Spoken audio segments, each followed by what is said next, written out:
नमस्ते गुरुजी। जय गुरुजी महाराज। जय गुरुजी साथ संगत जी। शुक्राना। गुरुजी महाराज द मल्टीलिंगुअल सेवादार टीम अब सबका स्वागत करती है। आज हमारे बीच में एक बार फिर गुरुजी महाराज की ब्लेस संगत और संगत आकाश सेठी अंकल जी उपस्थित हैं। आकाश सेठी अंकल जी आज संगत शेयरिंग करेंगे। गुरु परिवार की तरफ से आपका बहुत बहुत स्वागत है Akash Sethi uncle. Over to you. जय गुरुजी आकाश सेठी अंकल। जय गुरु जी वासन अंकल और जय गुरु जी संगत जी। और जब जब भी आदेश होता है सत्संग करने का, सौभाग्य की, परम सौभाग्य की बात है।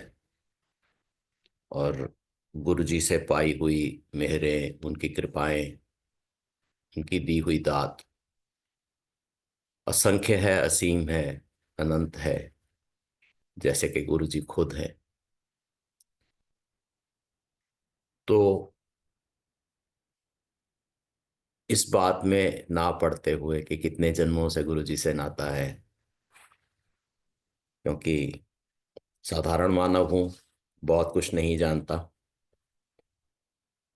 इस जन्म में फिजिकल रूप में गुरुजी से जब पहली बार साक्षात हुआ, वहां से आरंभ करूंगा।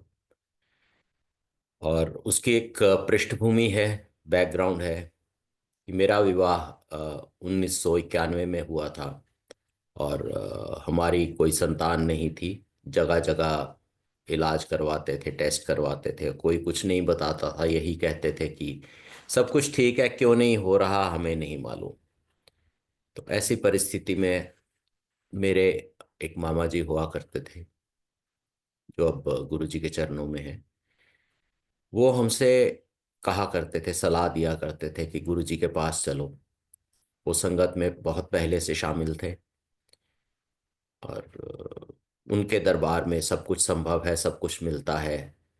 गुरु जी की बहुत महिमा है, बहुत कृपा है और अनेकानेक संगत को उन्होंने लाभ दिया है और उनके जीवन की बहुत कमियां पूरी की हैं। तो उनके साथ हुआ एक सत्संग पहले शेयर करूंगा कि मामा जी को एक दफे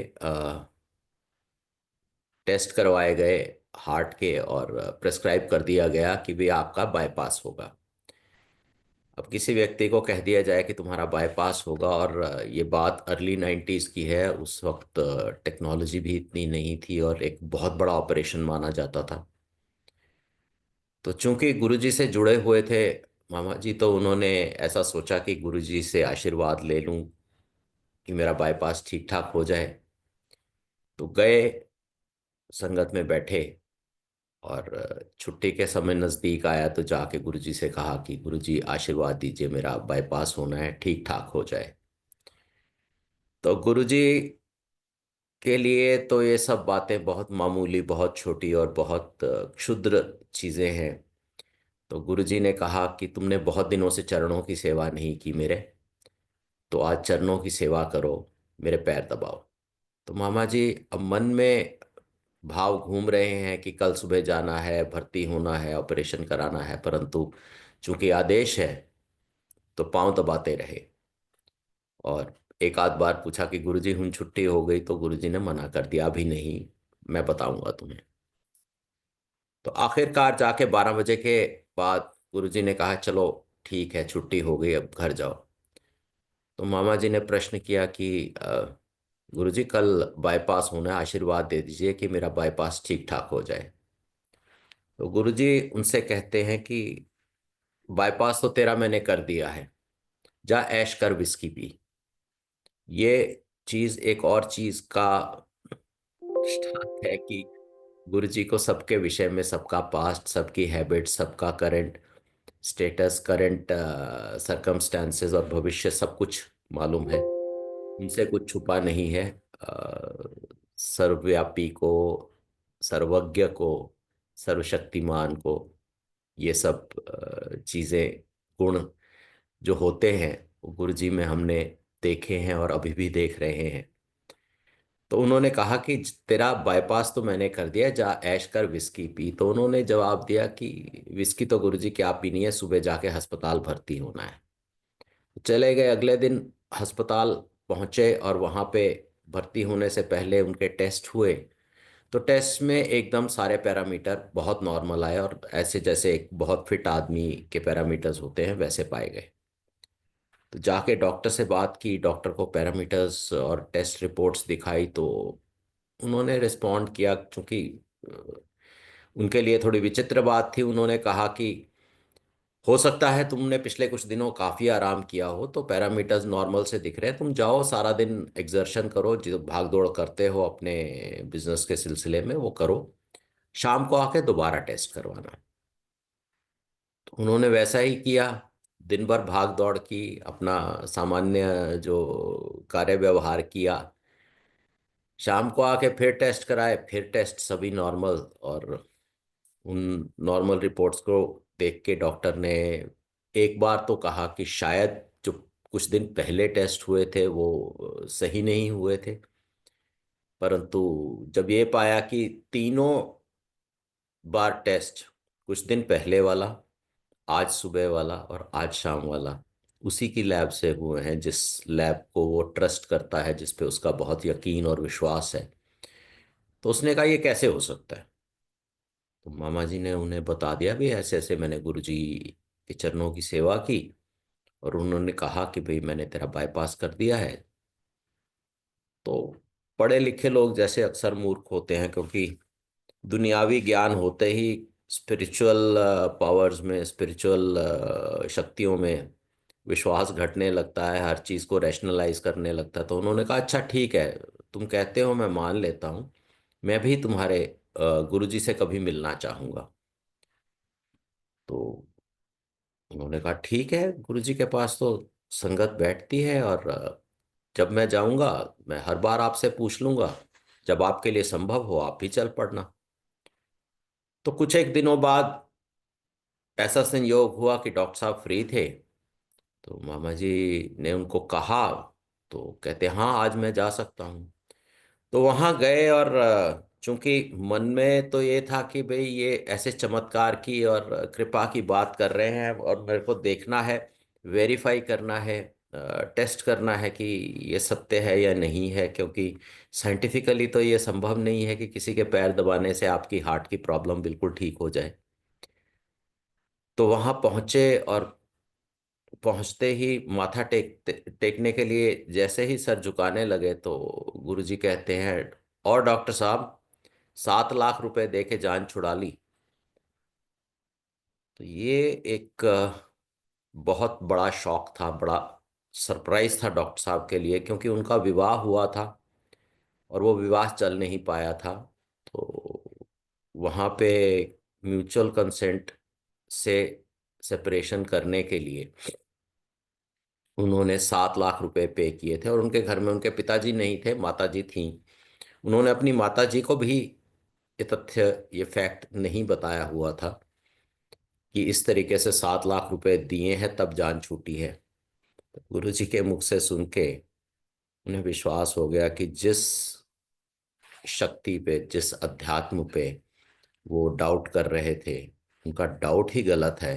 क्योंकि जो महापुरुष ये बता सकता है कि जान छूट गई, कितने दे के छूट गई, और जो तथ्य मैंने अपनी माँ से भी शेयर नहीं किया, किसी से शेयर नहीं किया, सामने वाली पार्टी को पता है या मुझे पता है, तो सारे जो डाउट दूर हो गए।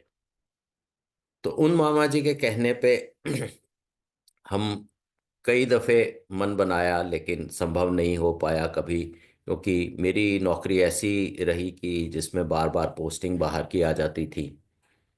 और गुरुजी भी दिल्ली में तब कभी होते थे कभी नहीं होते थे। 98 में जब गुरुजी आके एम्पायर स्टेट में कुछ रेगुलर समय रहने लगे तो तब संयोग हो पाया। तो मामा जी ने हमें अपने बाईपास का सत्संग सुनाया हुआ था, डॉक्टर साहब वाली बात सुनाई हुई थी। एक उन्होंने सत्संग और हमें सुनाया हुआ था, जिसमें उनके साथ ठेकेदारी करने वाला एक व्यक्ति था। वह व्यक्ति कई साल से संतानहीन था, मोर देन 12-13 ईयर्स। और उनके साथ ठेकेदारी करता था, तो जैसे आपस में प्रतियोगी होने के बावजूद दोस्ती हो जाती है, क्योंकि समस्याएं आपकी एक समान होती हैं, तो उनसे दोस्ती थी। तो उन्हें भी मामा जी ले गए थे गुरुजी के पास, और गुरुजी ने उसे पहले दिन ही आशीर्वाद दिया। कहीं मार्च अप्रैल की बात है कि जा पुत्र भी दिता है, ती भी दिती और 80 साल दिती। अब बहुत यकीन करने वाली बात नहीं है एक दुनियावी आदमी के लिए, ऐसे व्यक्ति के लिए, साधारण मनुष्य के लिए जो तरस रहा हो औलाद के लिए, कि पुत्र भी दिते और ती भी दिती और 80 साल दिती, और मार्च अप्रैल का समय हो रहा हो। और उस ठेकेदार के घर 31 दिसंबर उस साल के ट्रिपलेट्स हुए, 2 पुत्र और 1 पुत्री।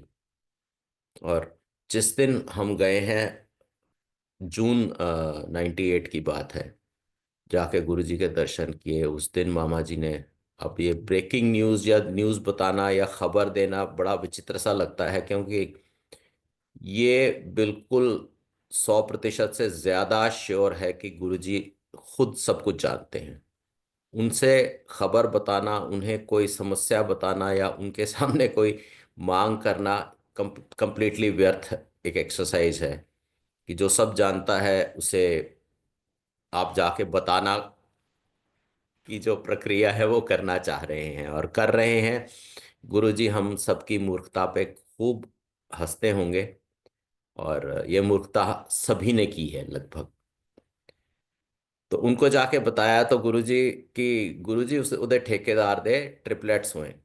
तो गुरुजी मजाक में कहते हैं, ट्रिप्लेक्स ट्रिप्लेक्स तो किसी ड्राई क्लीनर का नाम है ना, किसी ड्राई क्लीनर के दुकान पे मैंने देखा है ट्रिप्लेक्स लिखे हुए। उन्होंने कहा जी ट्रिपलेट्स हुए हैं, तुसी आशीर्वाद दिता सीगा, 2 मुंडे ते एक धी हुई है 31 दिसंबर ਨੂੰ।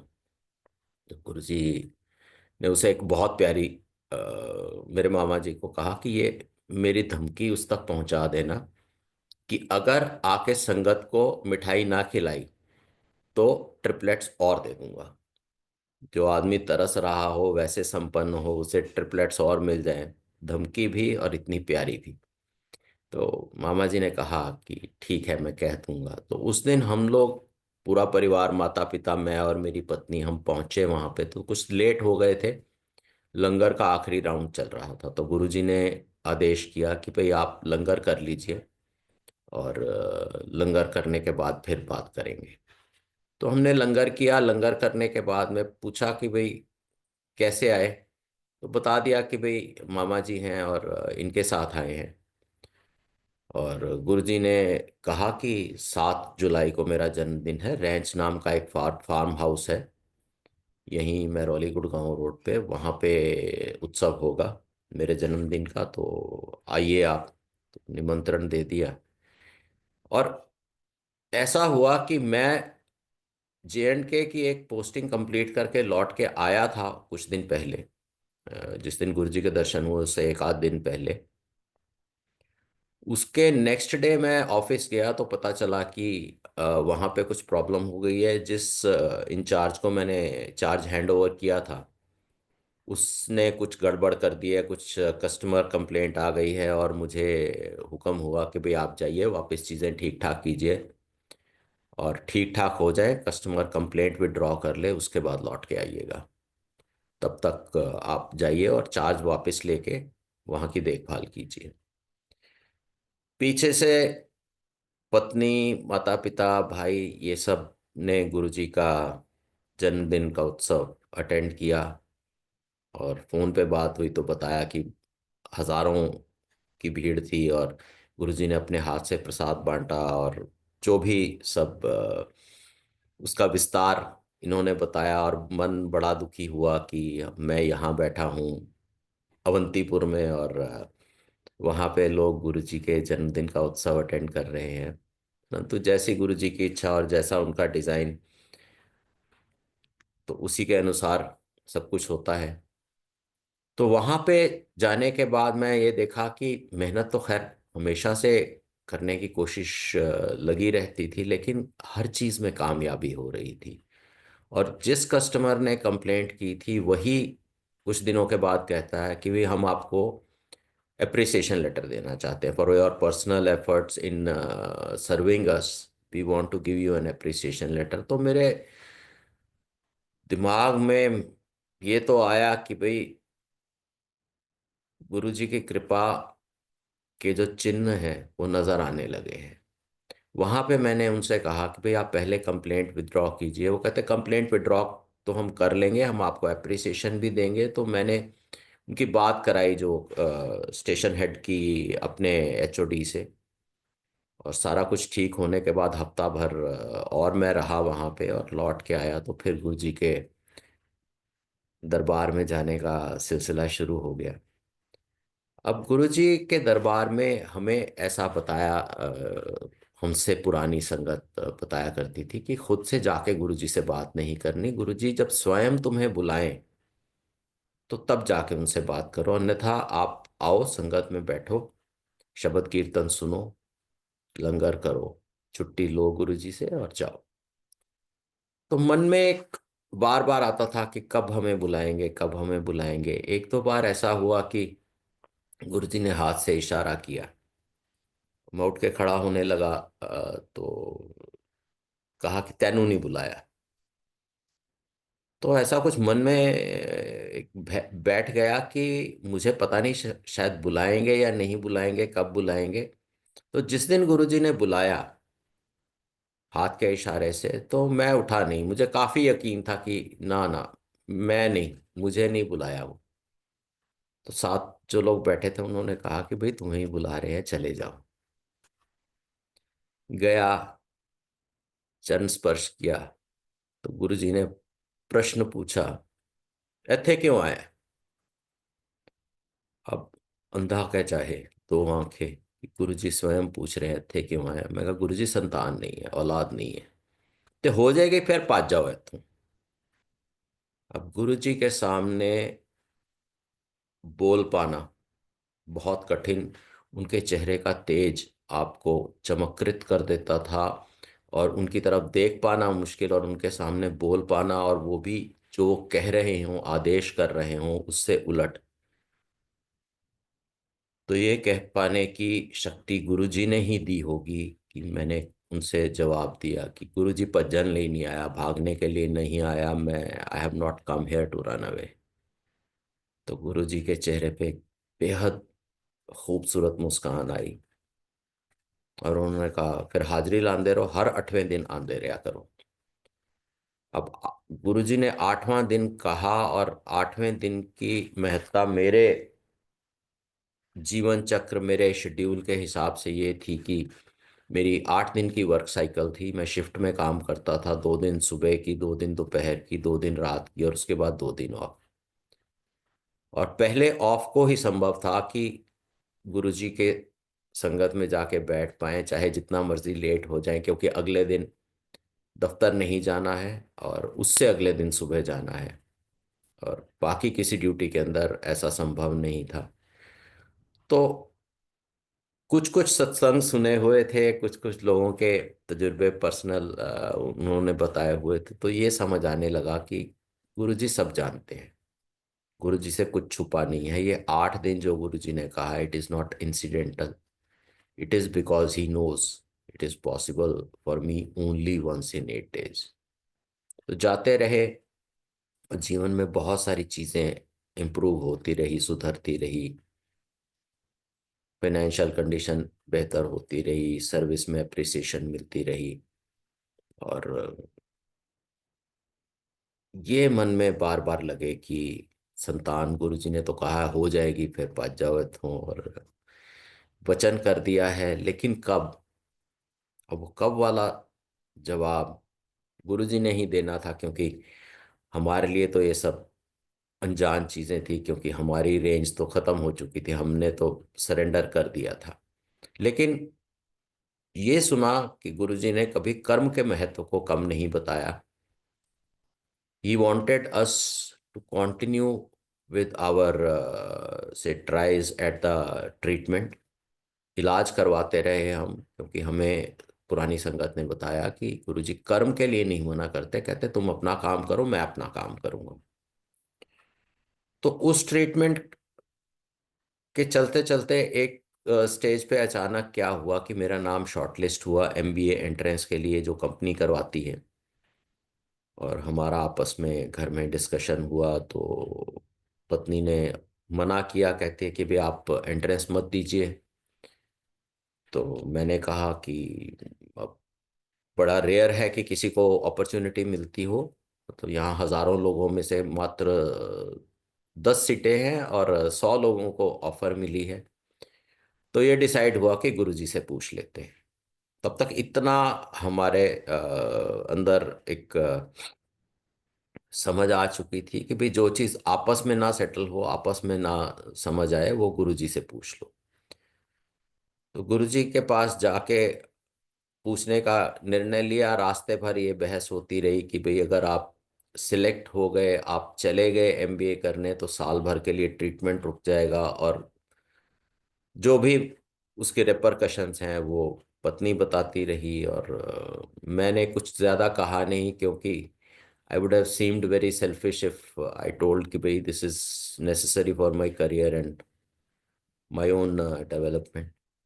तो जाके गुरुजी के चरणों में माथा टेका, और बड़े विचित्र तरीके से मैंने सवाल पूछा। और शर्मिंदगी वाले तो बहुत काम किए हैं, लेकिन इस बात की शर्मिंदगी मुझे आज तक है। मैंने कहा गुरुजी अगर आपने संतान वाला काम अभी नहीं करना, तो इतना पार्ट तो गुरुजी ने सुन के इग्नोर कर दिया। तो मेरा नाम शॉर्टलिस्ट हुआ है एमबीए एंट्रेंस के लिए, मैं अपीयर कर जाऊं। तो माय वाइफ वाज एक्सपेक्टिंग कि गुरुजी मना करेंगे, तो गुरुजी ने कहा हाँ हाँ, मौका बार बार नहीं मिलता, अपॉर्चुनिटी नॉक्स ओनली वंस, तुम जाओ इम्तिहान दो। तो मैंने इम्तिहान दे दिया, और पत्नी ने भी कहा कि गुरुजी भी आपकी साइड लेते हैं। साइड लेते हैं क्योंकि वो जानते हैं कि क्या होना है और वो क्या कर रहे हैं, और उनकी कृपा किस प्रकार होगी और कैसे कैसे होगी। तो ऐसा हुआ कि मैंने एग्ज़ाम दिया, और एग्ज़ाम देने के बाद एक तीसरी अटेम्प्ट, हम लोगों का ट्रीटमेंट का एक हिस्सा था कि आईयूआई इंट्रा यूटेरिन इंसेमिनेशन ट्राई करती थी डॉक्टर, जो कि एक बहुत रीजनेबली प्राइस्ड टेक्निक थी। आईवीएफ वाज समथिंग बियॉन्ड अस। उसने ये कहा था कि तीसरी दफ़े अटेम्प्ट करूंगी, उसके बाद अगर 2 बार नाकामयाब हो चुका था, कि इस बार नाकामयाब हुआ तो आईवीएफ करवाना पड़ेगा। और फ्रैंकली आईवीएफ हमारी फिनेंशियल एबिलिटी के बाहर की चीज़ थी उस समय। तो उसने तीसरा आईयूआई ट्राई किया, और सुबह जाके मैंने सैंपल दिया, तो लैब वाले ने मना कर दिया, कहता सैंपल ठीक नहीं है, अब आप 2-3 घंटे बाद दोबारा सैंपल दीजिए, डॉक्टर साहब तभी ट्राई करेंगे। अब मैंने दफ्तर में कह रखा था कि मैं आधे दिन नहीं आऊँगा। मैंने जाके फ़ोन किया, मैंने कहा मैं पूरे दिन नहीं आऊँगा। तो उधर से बॉस ने कहा कि आना तो पड़ेगा, आज आना ज़रूरी है, you can not take leave, चाहे 5:30 तक का दफ्तर है, तुम 5:15 बजे आओ, पर आना ज़रूर है आज। मुझे समझ नहीं आया, और बॉस का मूड खराब था, तो मैंने ज़्यादा सवाल जवाब नहीं किया, मैंने कहा, ठीक है जी आ जाऊँगा। तो सेकंड सैंपल हुआ। मैंने वाइफ के किसी कलीग को बुलाया और उनसे कहा कि भाई आप इनको वापस घर छोड़ दीजिएगा, और मैं खुद दफ्तर चला गया। दफ्तर गया तो पता चला कि मेरा सिलेक्शन हो गया है, और बॉस ने कहा कि अब तुम्हें 3-4 दिन के अंदर बताना है कि तुम ज्वाइन करोगे या नहीं करोगे, और साल सवा साल वहीं रहना पड़ेगा, बीच बीच में आप आ सकते हो घर। गुड़गांव में इंस्टीट्यूट है।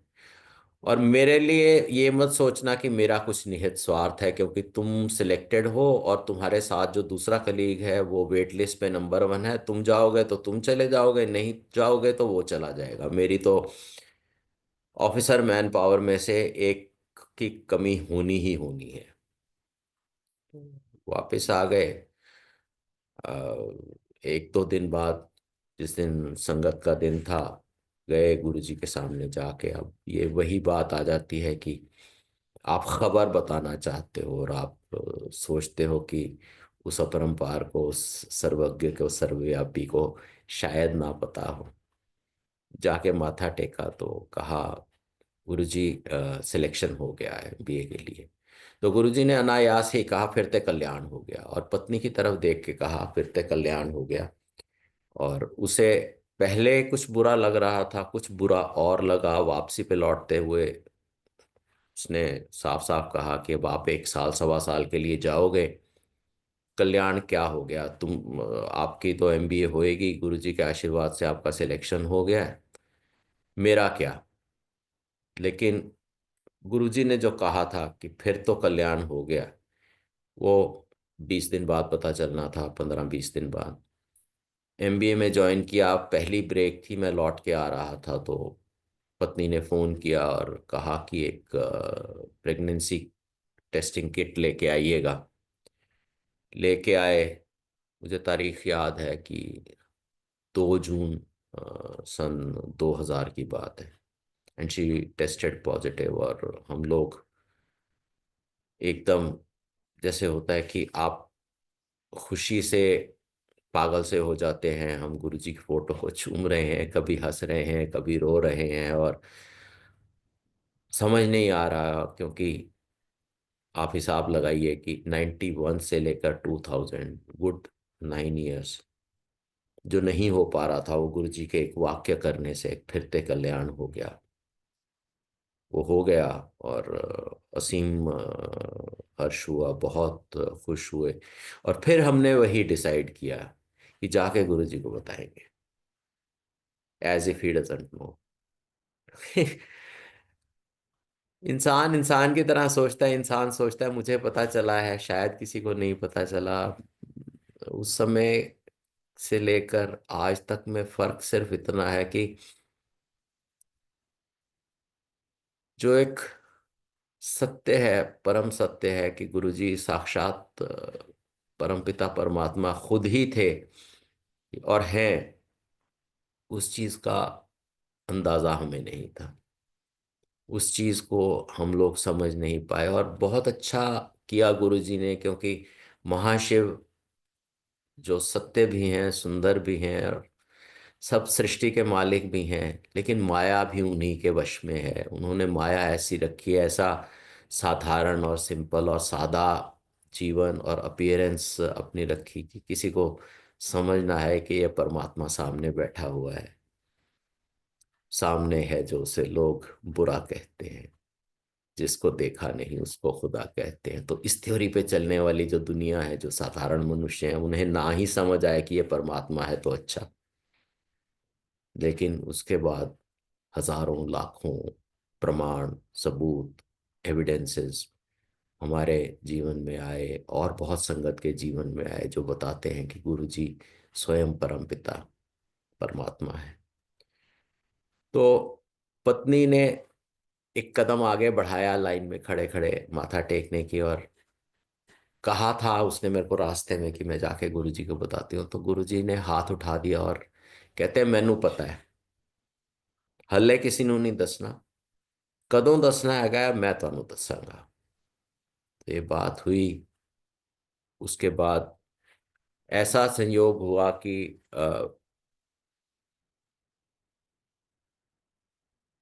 प्रेगनेंसी के दौरान कॉलेज आना जाना मुश्किल था। अब गुरुजी ने ऐसा डिज़ाइन किया कि एक पत्नी की कलीग थी, उसके हस्बैंड की पोस्टिंग बाहर हो गई हिंदुस्तान के, और उसने कहा कि भाई मेरा घर जो है, मैं कैंपस पे रहती हूँ, तुम्हें ज़रूरत है तो तुम रह जाओ, मेरा घर मेंटेन्ड रहेगा, और तुम्हें सुविधा हो जाएगी कि बजाय ड्राइव करके 12-13 किलोमीटर आने के, you can walk to your class and continue to perform your duties. तो ये इंतज़ाम होने के बाद बहुत उसके लिए सुविधा हो गई, और पूरा प्रेगनेंसी का पीरियड बहुत अच्छे से कट गया। 2001 31 जनवरी को उसने एक पुत्र को जन्म दिया, पौरुष को, जो अभी इस कंप्लीटेड 24 ईयर्स। तो मैं अपनी पढ़ाई करता रहा और एग्ज़ाम देता रहा। तो पुत्र होने पे जैसे 40 दिन घर से नहीं निकालते हैं, और 40 दिन के बाद उसे घर से निकाला तो लेके गए गुरुजी के चरणों में, उसे लेटाया। तो गुरुजी पत्नी को कहते हैं कि पूनम आंटी मुंडा होर ले ले। अब जिसका बच्चा 40 दिन का हो और जिसका एक्सपीरियंस ये हो कि संतान होने के लिए उसे लंबे चौड़े ट्रीटमेंट, हार्मोनल इंजेक्शन और मेडिकल प्रोसीजर और वो सब होना है, और उसे क्या समझ आएगा कि गुरुजी क्या कह रहे हैं। तो एकदम से शी डिड नॉट आंसर। तो जब भी हम जाएं और छुट्टी देते समय गुरुजी का ये वाक्य सुने कि पूनम आंटी मुंडा होर ले ले, तो she would get puzzled and she would not answer. Even I would get puzzled. कुछ समय बाद क्या हुआ कि मेरी एमबीए कंप्लीट हुए, मेरी पोस्टिंग दे दी इन्होंने वेस्ट बंगाल में। और वेस्ट बंगाल में भी ऐसी जगह जो बहुत बदनाम और बहुत सख्त जगह है, जहाँ पे मतलब बहुत बुरे बुरे हादसे हो चुके हैं। तो घर की परिस्थिति ये थी कि फादर और मदर दोनों बीमार थे। भाई 5 साल की असाइनमेंट के लिए यूएस में था। पत्नी के पास एक 6 महीने का बच्चा, और उसे संभाले या मेरे पेरेंट्स को संभाले, ये सब कुछ सोचना असंभव था। बहुत कठिन था उस समय। तो हमने कंपनी में जाके रिक्वेस्ट लगाई। तो एक ईडी थे हमारे पहचान के, हमारे दूर के रिश्ते में थे, तो उन्होंने मना कर दिया। कहते हैं कि डायरेक्टर मेरी बात सुनेगा नहीं, उसके साइन किए हुए ऑर्डर है, तुम्हें जाना पड़ेगा, तुम चले जाओ। अब सब जगह से निराश जब हो जाओ तो फिर गुरुजी का दरवाज़ा तो है ही, गुरुजी के दरवाजे पे हमने सोचा कि जाके अरदास करते हैं। गए, संगत में बैठे, छुट्टी होने का समय आया। मैं कहा गुरुजी पोस्टिंग वेस्ट बंगाल हो गई है। तो गुरुजी कहते जाओ फिर पात मच्छी खाओ। मैंने कहा गुरुजी मैं तो ये सब खाता नहीं। चलो चलो चलो जाओ, छुट्टी हो गई। तो इतने में पत्नी की माथा टेकने की बारी आई, तो उसने जाके माथा टेका। तो गुरुजी कहते हैं पूनम आंटी मुंडा होर ले ले। तो उसे क्या सूझा, उसने कहा कि गुरुजी यदि ये वेस्ट बंगाल चले जाएंगे तो मुंडा कहाँ से दोगे। तो मैं थोड़ी दूर खड़ा था, तो गुरुजी ने हाथ के इशारे से बुलाया और कहते हो सेठी इधर आ। उस दिन पहली बारी कहा आईओसीएल वाले सेठी। और मैं कहा जी। कहते थे टेक्निकल प्रॉब्लम हो गई है, तेरी पोस्टिंग कैंसल। हाथ जोड़ दिए, चले गए। अब गुरुजी का वाक्य असत्य हो ये तो संभव नहीं है, लेकिन सत्य कैसे होगा, वो आपकी कल्पना, आपकी इमेजिनेशन, आपके तसव्वुर से बहुत आगे की बात है। तो जिन सीनियर एग्जीक्यूटिव डायरेक्टर साहब ने मना किया था कि मैं तुम्हारे लिए कुछ नहीं कर सकता, वो मुझे अगले दिन ऐसी जगह मिले जहां पे ना उनके होने की संभावना थी ना मेरे होने की संभावना थी। हम दोनों एक ही व्यक्ति को मिलने गए और वो व्यक्ति अपने ऑफिस में नहीं था। वहां पे बात हुई तो ही सेड कि नहीं नहीं नहीं, मुझे नहीं पता, I can't, you just write down whatever is your problem and fax it to me. वो फैक्स के ज़माने हुआ करते थे 2001 में। और मैं जब वापस बुधवार वीरवार को अपने ऑफिस पहुंच जाऊंगा तो तब मुझे फ़ोन करके याद करा देना कि मैंने उस पर डिस्कशन करना है। तो मैंने अपनी समस्या लिख के फैक्स कर दी, उनकी सेक्रेटरी से कंफर्म कर लिया कि वो फैक्स उनको मिल गया है और क्लियर है। और जब वो वापस बॉम्बे पहुंचे तो मैंने उन्हें फ़ोन करके कहा। अब ऐसा हुआ कि 6 तारीख शाम को मुझे फ़ोन आता है, 6 जुलाई की बात है 2001 की। 6 जुलाई को मुझे फ़ोन आता है कि जहां से तुम रिलीव होने होना होना चाह रहे थे, हो किया जा रहा था तुम्हें, वापस वहीं ज्वाइन कर लो। तो मैंने कहा जी मेरे ऑर्डर तो वेस्ट बंगाल के। कहते जी सवाल जवाब मत करो, it is something which is rare, आप जाओ वहीं पे ज्वाइन करो and continue to work there. तो 7 जुलाई 2001 को वापस वहीं ज्वाइन किया। ज्वाइन करने के बाद शाम को गुरुजी के बर्थडे के फंक्शन में गए। और गुरुजी तो देख ले तो बहुत हर्ष की बात, अचंभे की बात, करिश्मा देख के उन्होंने यूं किया। तो समझ आ गया कि सवाल ये है कि समझ आया, जो तुम सोचते हो असंभव है, तुम्हारे गुरु के लिए कुछ भी असंभव नहीं है, कुछ भी कठिन नहीं है, कुछ भी मुश्किल नहीं है। उसके बाद 2 साल मैं वहीं पे नौकरी करता रहा, और 2 साल में किसी ने नहीं पूछा भी तुम्हारे ऑर्डर थे, ऑर्डर कैंसिल नहीं हुए, तुम गए नहीं, कुछ नहीं। And in 2003 I was transfer to Bombay, और मैंने जाके गुरुजी को फिर वही की बताया कि गुरुजी पोस्टिंग बॉम्बे हो गई। तो गुरुजी ने कहा चलो जाओ, अच्छा है तुम्हारे लिए, go to Bombay. In between Guruji का जो हर बार का प्रश्न था, पूनम आंटी मुंडा होर ले ले, पूनम आंटी मुंडा होर ले ले, एक दिन उन्होंने कहा कि पूनम आंटी मुंडा होर ले ले, फिर ना कहीं। तो शी सेड कि गुरुजी ऐसे ऐसे कहते हैं, क्या हम तैयार हैं, हम वही अस्पतालों के चक्कर लगाएंगे, ये करेंगे वो करेंगे। मैं कहा आपको जैसा जवाब देना है दे दो। माथा टेका अगली दफे, तो गुरुजी ने कहा पूनम आंटी मुंडा होर ले ले। तो शी सेड जो आपकी आदेश गुरुजी, जो आपकी इच्छा, जो आपका आदेश। And a week later, without any treatment, without any procedure, she conceived, and we were blessed with another son. उसके होने से कुछ महीने पहले वही आपस में बात हो रही थी, डिस्कशन हो रहा था। शी सेड कि इस दफे लड़की हो जाए तो अच्छा है।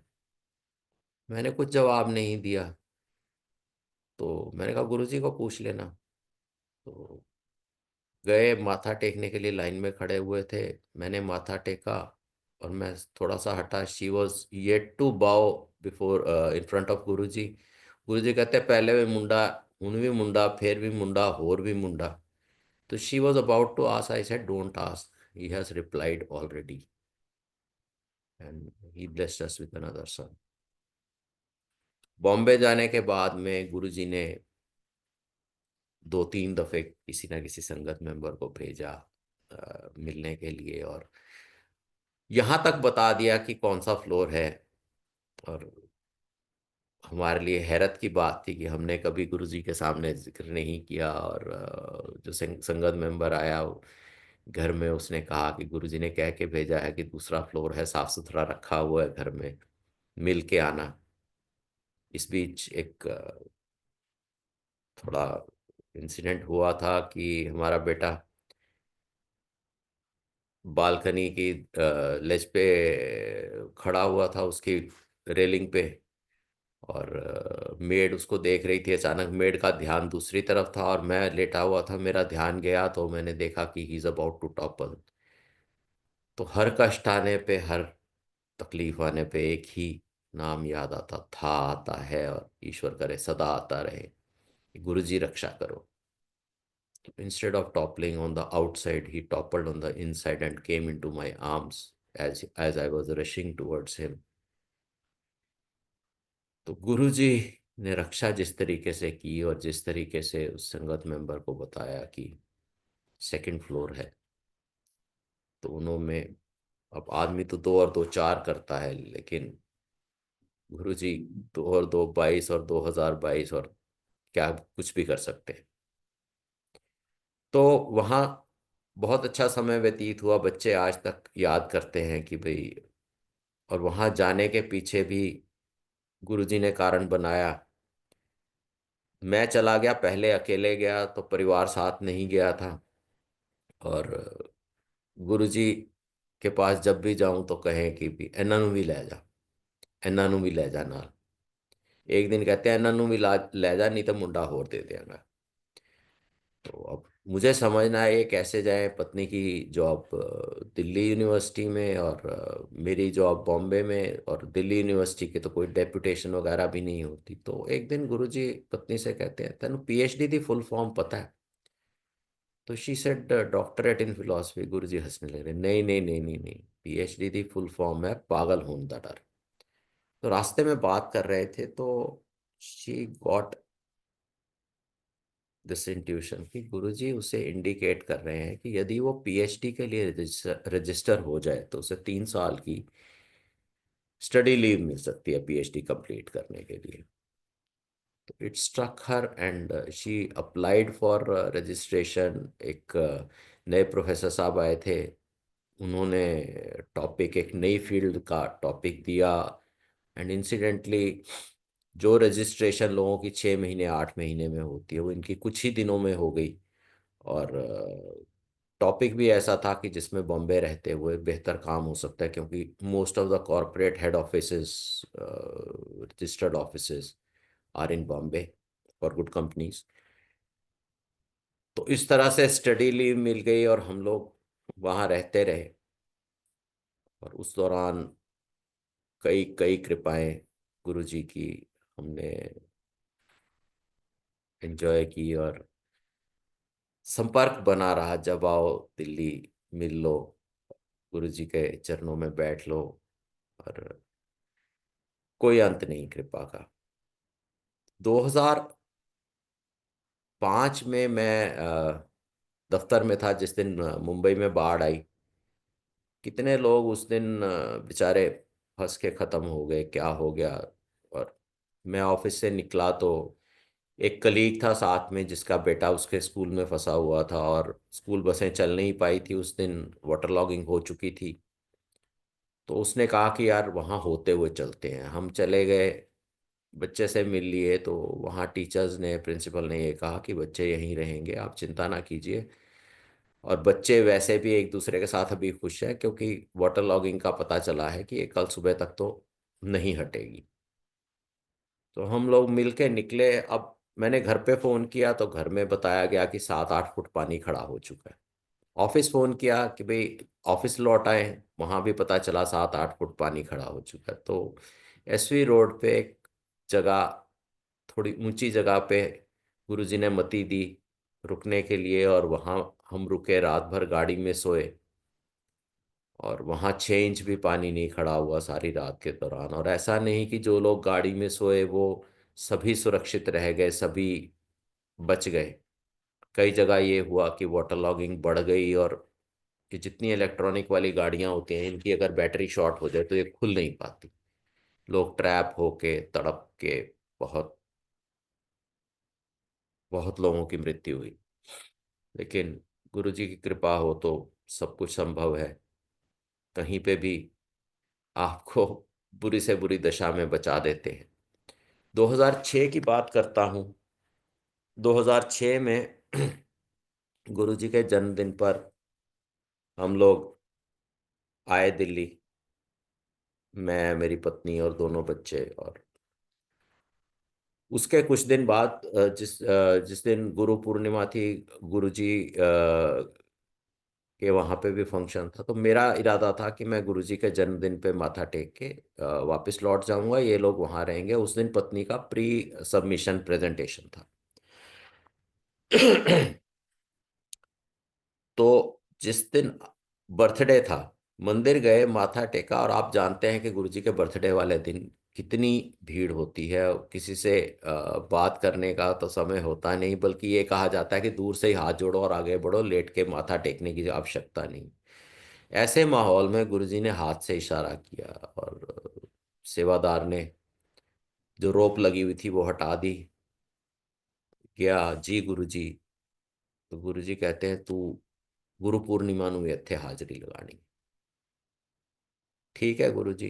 बाहर आ गए, पत्नी को बताया कि भाई ऐसे ऐसे आदेश हुआ। उसने कहा कि आपको इसलिए आदेश हुआ है कि आप मेरी प्रेजेंटेशन बनाने में मदद करो। 4 दिन प्रेजेंटेशन बनाई। गुरु पूर्णिमा वाले दिन गए। उस दिन उम्मीद थी कि चूंकि गुरुजी ने खुद बुलाया है, खुद कहा है कि हाजिरी लगानी है, तो शायद एक्नॉलेज करेंगे, शायद मेरी तरफ देखेंगे। लेकिन वही भीड़ भाड़ का माहौल, और वही हाथ जोड़ो दूर से, माथा टेकने की आवश्यकता नहीं है, बढ़ते रहो, बहुत लोग हैं, सबकी बारी आने दो। मैं देखता रहा, चलते चलते भी गुरुजी ने एक्नॉलेज नहीं किया। बड़ा थोड़ा सा वैसा महसूस हुआ कि खुद ही रोका और एक्नॉलेज भी नहीं किया, और देखा भी नहीं मेरी तरफ। जाके लंगर किया, बाहर गए, मोबाइल ऑन किया तो कितने ही मैसेज, कितनी मिस्ड कॉल्स। जिसने आखिरी मैसेज किया था, are you all right, where are you okay, everything is fine, मैंने उसे कॉल कर दिया। मैंने कहा भाई क्या हो गया तुम्हें, ऐसे ऐसे मैसेज क्यों कर रहे हो। कहता तुम्हें पता नहीं, मैं तो सिर्फ ये जानना चाह रहा था तुम बॉम्बे तो नहीं आ गए कहीं, क्योंकि हमारे ऑफिस के लोकल ट्रेन के स्टेशन पे और अगले 3 स्टेशन पे बॉम्ब ब्लास्ट हुए। आप ये चेक कर सकते हैं गूगल करके कि गुरु पूर्णिमा 2006 की शाम ये हादसे हुए थे। गुरु जी ने प्राण बचाने थे, रक्षा करनी थी, तो जाने ही नहीं दिया। ये कह दिया कि गुरु पूर्णिमा नु तो इत्थे हाजिरी लगानी है। और ऐसा घटना चक्र बना कि जो मैंने अपना सत्संग लिखा है लाइट ऑफ डिविनिटी में, उसमें आया नहीं, क्योंकि इमीडिएटली उस कॉल को रखते ही एक और कॉल आ गई कि हमारे एक अंकल गुजर गए थे, वहां चला गया, और वो एकदम वॉश ऑफ हो गया। गुरुजी ने इतना बड़ा प्राण रक्षा का एहसान किया और जताया तक नहीं, याद तक रहने नहीं दिया। वो तो बाद में जाके एक गुरु संगत में किसी ने पूछा कि गुरु पूर्णिमा को महत्व बताओ, गुरु पूर्णिमा को गुरु ने आपको कोई उपहार दिया हो। तो तब याद आया कि ऐसा ऐसा एक अनूठा, अनोखा और अद्वितीय उपहार गुरु जी ने दिया जीवन दान का, और मैं कृतज्ञ उसे अपने चैप्टर में लिख भी नहीं पाया, परंतु हर दफे सत्संग में बता देना कोशिश करता हूँ। शॉर्ट में कहूँ तो शिकवे तुझसे कोई नहीं, इनायतें हैं इतनी मिली। शिकायत भी कोई नहीं, रहमतें तेरे दर से मिली। जरूरतें दुआ कोई नहीं, हालत ही तुझसे छुपी नहीं। सिफारिशें चाहिए नहीं, गुफ्तगू करता है तू सीधी। तो क्या बताऊं, अब क्या कहूं, या चुप ही मैं अब रहूं। पर एहसान करम मेहर तूने बख्शी है इतनी। एहसान करम मेहर तूने बख्शी है इतनी, शुक्र करते रहने से दिल किसी पल भरता भी नहीं। किसी पल ये दिल शुक्र करने से भरता नहीं। उसके बाद ये हुआ कि जनवरी 2007 में मैं आया, संगत में बैठा, छुट्टी होने के टाइम गुरुजी ने कहा कि तू वापस दिल्ली आ गया है? तो मैंने कहा गुरुजी नहीं आया, हले बॉम्बे ही हैगा। तो ही सेड कि नहीं नहीं, तेनू नहीं कह रहा, I am talking to somebody else. पर समझ आ गया कि अब वापस दिल्ली आने का समय हो गया है। गुरुजी के मुख से इतना निकल जाना ही काफ़ी है, बाकी तो उनका कहना कि तुझे बुला लिया तो बहुत बड़ी बात हो जाएगी। समय आया, ट्रांसफ़र ऑर्डर हुए, हम लोग आ गए। और जिस दिन आखिरी दफ़े गुरुजी की फिजिकल प्रेजेंस में संगत इकट्ठा हुई थी छोटे मंदिर में, उस दिन सौभाग्यवश हम लोग भी थे और गुरुजी के दर्शन किए। और गुरुजी के दर्शन करके जब छुट्टी के समय उन्होंने कहा कि एक संगत को आप इनको 1 to 1 अपना सत्संग सुनाओ, सुनाया भी। अगले दिन ज्वाइन करना था, ज्वाइन कर लिया। और हर साल एक कंपटीशन में हम जाते थे और उसमें नेशनल फाइनल में पहुंचते थे। उस साल भी जाना था, 1 जून से शुरू था।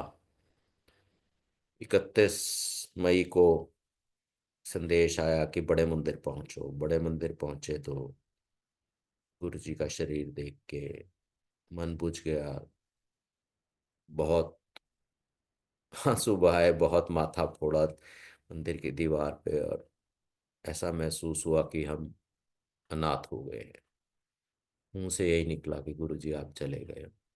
मूर्खता फिर से हमारी झलकती है इस बात में कि ये कहना कि गुरु जी आप चले गए हो।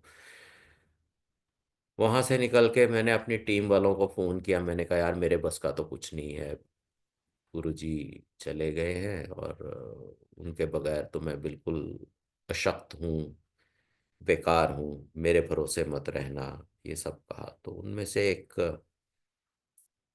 जो हमारा यंगेस्ट मेंबर था उसने ये कहा कि गुरु शरीर छोड़ सकते हैं, अपनी संगत का साथ नहीं छोड़ सकते, अपने शिष्यों का साथ नहीं छोड़ सकते। सुन लिया, यकीन कहाँ से आए, लेकिन गुरुजी तो प्रैक्टिकल करके दिखाते हैं।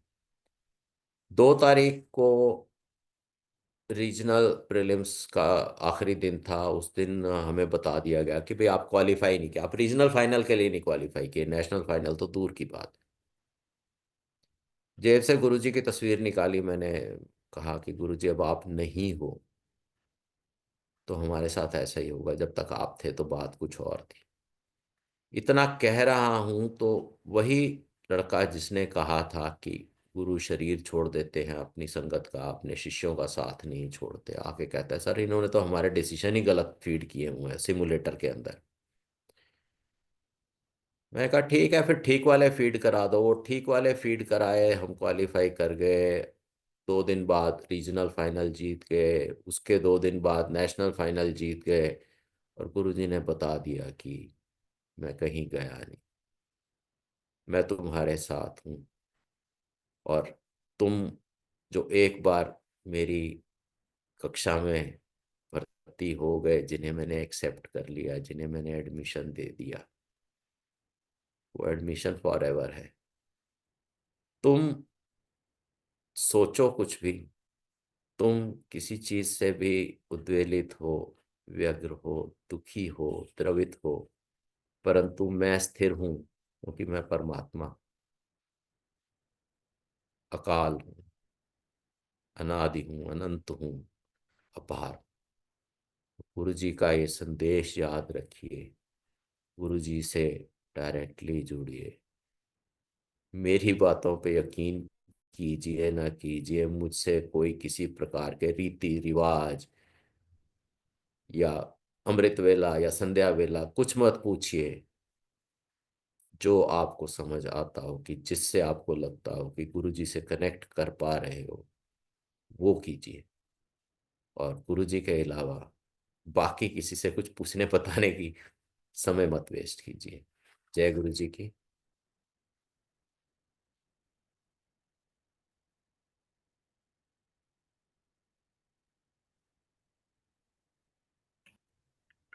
जय गुरु जी महाराज।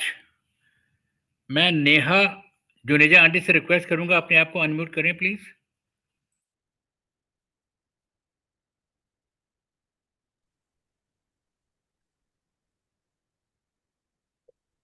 जय गुरु जी।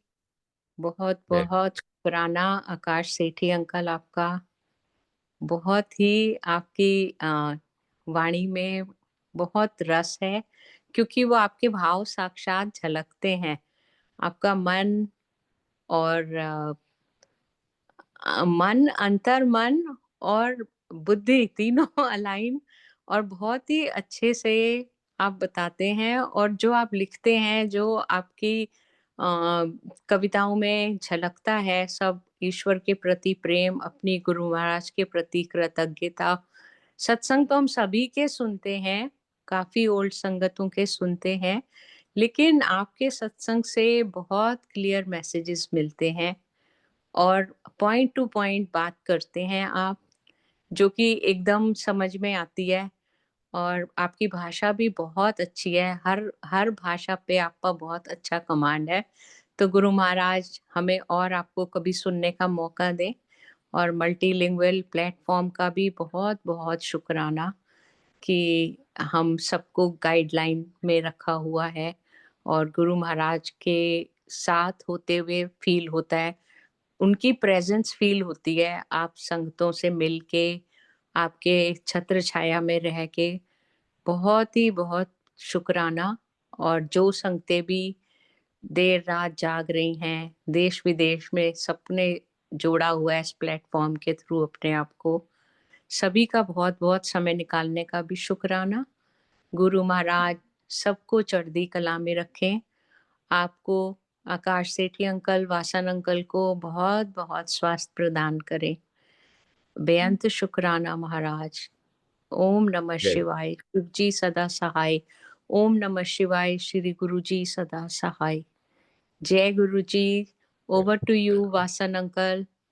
Thank you. जय गुरु जी। आकाश सेठी अंकल, बहुत ही जय गुरु जी। मेरे मेरे सत्संग संगत हमेशा आपसे सुनने को आतुर रहती है। बहुत बहुत धन्यवाद आपका कि आपने अपने मोस्टली सत्संग कवर किए हैं आज, लेकिन अभी भी काफ़ी रह गए हैं। कोई नहीं, जैसे महाराज की इच्छा, आने वाले समय में बहुत जल्दी ही महाराज की आज्ञा होगी आपको। गुरु महाराज की कृपा हम सब पर बनी रहे। Thanks a lot. Vasan uncle, एक एक छोटा सा सत्संग, my better half, because she, जी हाँ, उस जी पे जी कल ही एक कृपा हुई है, वो बताना चाह रही है। जी, ओवर टू बिल्कुल। Her for a minute, just a minute. जय गुरु जी। पूनम आंटी। जय गुरु जी। पूनम आंटी, बहुत बहुत अंकल शुक्राना आपका। मेरे मन में था मैं आकाश अंकल को बोलूं कि पूनम आंटी को भी लाइए कभी। मैं अभी कॉलेज चली गई थी आज, तो अभी अभी आई हूँ, तो अभी चल रहा या था आप सब मेरे लिए कुछ। आए हो। शुक्राना। तो मेरा मन किया कि मैं भी ऐड हो जाऊं जल्दी से। तो मैंने हाँ, परमिशन भी नहीं ली आकाश सेठी से, मैंने साइड से उनको बोला मुझे भी बोलना है, मुझे भी बोलना है। आपको तो महाराज जित के परमिशन थी ना पूनम आंटी? आपको महाराज ने परमिशन दी? बिल्कुल बिल्कुल। ये नेटवर्क ऐसा क्यों आकाश आ रहा है? अंकल। हाँ जी। तो जी आंटी। सारी संगत को भी जय गुरु जी। आंटी आपको भी, अंकल आपको भी। मैं एक बिल्कुल छोटा सा सत्संग, आई नो टाइम काफी हो चुका है ऑलरेडी। आंटी बहुत टाइम है अभी, आप सुनाओ। अच्छा। बहुत टाइम है। हाँ मैं एकदम क्विकली बताती हूँ कि मैंने अभी अभी एकेडमिक काउंसिल का इलेक्शन लड़ा, जो हमारा दिल्ली यूनिवर्सिटी का एक प्रेस्टिजियस इलेक्शन होता है। इसमें सारे टीचर्स दिल्ली यूनिवर्सिटी के वोट करते हैं। और मैंने जी चूंकि आंटी। इंडिपेंडेंट कैंडिडेट के तौर पे कंटेस्ट किया था, तो मेरे लिए चैलेंज था।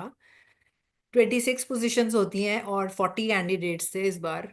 और बड़ी बड़ी पार्टीज ने बड़े बड़े कैंडिडेट्स उतार रखे थे, मतलब बड़े बड़े पैनल्स निकाल रखे थे। तो ऑब्वियसली वो सीटें उनके लिए बुक हो जाती हैं, almost like it is a done thing कि ये सीटें तो इनको चली जाएंगी।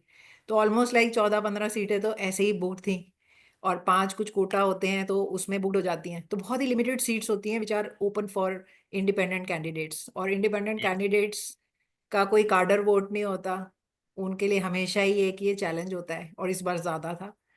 तो मैं गुरुजी की ही बात बताती हूँ कि मुझे पहले ही काफी अच्छा एक वोट बैंक मिल गया था, जो फर्स्ट प्रेफरेंस हम कहते हैं जिसको। तो वहां से उसके बाद बहुत सारे कैंडिडेट्स जैसे धीरे धीरे धीरे आगे बढ़ते हैं, प्रेफरेंसेस मिलती हैं आपको। और बहुत, मतलब इतने टेंस थे ना 3 दिन। बट गुरुजी के रहते ना, मेरे को सब बोल रहे थे कि आप बिल्कुल मस्त बैठे रहते हो यहाँ पे। मैंने कहा जी, मेरा एक एंकर ऐसे है ना कि मेरा, मुझे पता है कि मेरे एंकर मेरे लिए काम कर रहे हैं, मैं क्यों स्ट्रेस लूं यहाँ पर बैठ के। And correct. Honestly uncle aunty, मुझे ऐसे लास्ट में वोट्स आए हैं ना, बिल्कुल अननोन क्वार्टर्स से मुझे वोट्स पड़े हैं, अक्रॉस कॉलेजेस पड़े हैं, अच्छे वोट पड़े। और मैंने अपना कोटा क्रॉस किया कल बड़ा रिस्पेक्टेबली। बल्कि कई दूसरे लोग जो क्रॉस नहीं कर पाए कोटा, इलेक्ट तो वो भी हो गए बाद में क्योंकि एलिमिनेशन राउंड्स चलते हैं। लेकिन मैंने रिस्पेक्टेबली, जो एक कोटा फिक्स होता है कि इतने वोट्स आने चाहिए, वो सब वोट्स गुरुजी ने मुझे दिलाए। तो आई एम, क्योंकि मेरे हमारी टीचिंग कम्युनिटी में ना गुरु संगत बहुत है।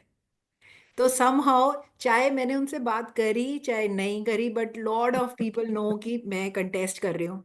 तो मुझे उन सब के बाद में मैसेजेस आए कि Poonam aunty we voted for you, जय गुरु जी। सो आई नो गुरु जी ने मेरे को इतने इतने बढ़िया मार्जिन से अंदर कराया है। So this is like I wanted to say शुक्राना टू गुरु जी। एंड जितना जल्दी मैं कह सकती थी मैंने अपनी तरफ से कोशिश करी है। And I really hope Guru ji keeps all of us in his umbrella always. He keeps blessing each one of us. जी aunty. And Anantam ji aunty. शुक्राना गुरु जी का। आंटी, ये जो DUTA है, अब उसके ऑफिस बियर बनी है DUTA की? नहीं, DUT है अंकल, वो है, वो वॉलंटरी एसोसिएशन है टीचर्स की। ये ओके। जो है ये स्टैट्यूटरी बॉडी है यूनिवर्सिटी की। जितने भी यूनिवर्सिटी में एकेडमिक मैटर्स होते हैं, they come for discussion debate here and then they are passed and approved. So जो भी पॉलिसीज यूनिवर्सिटी की रहती हैं वो इस लेवल पे पहले वो होती हैं, अप्रूव होती हैं आफ्टर डिस्कशन एंड डिबेट। कई चीज़ें रोल बैक हो जाती हैं, कई चीज़ें वापस चली जाती हैं क्योंकि हाउस उसे अप्रूव नहीं करता। So it is I would say the think tank of Delhi university. I got so you. तो टफ होता आपने है इसमें एंट्री लेना, लेकिन आपने जो कहा ना कि वो कुछ ऐसी टीचर्स भी थी जिनको आप जानते भी नहीं होंगे या आपको उम्मीद भी नहीं होगी, उन्होंने भी आपको वोट किया, तो ये वही है कि जो ये मेरा गुरु परिवार है। गुरुजी महाराज की कृपा से जो होते हैं ना, ये देवतागण जो आते हैं, तो ये हाँ वो जी, देवतागण थे जो आपके लिए काम कर रहे थे। बिल्कुल बिल्कुल।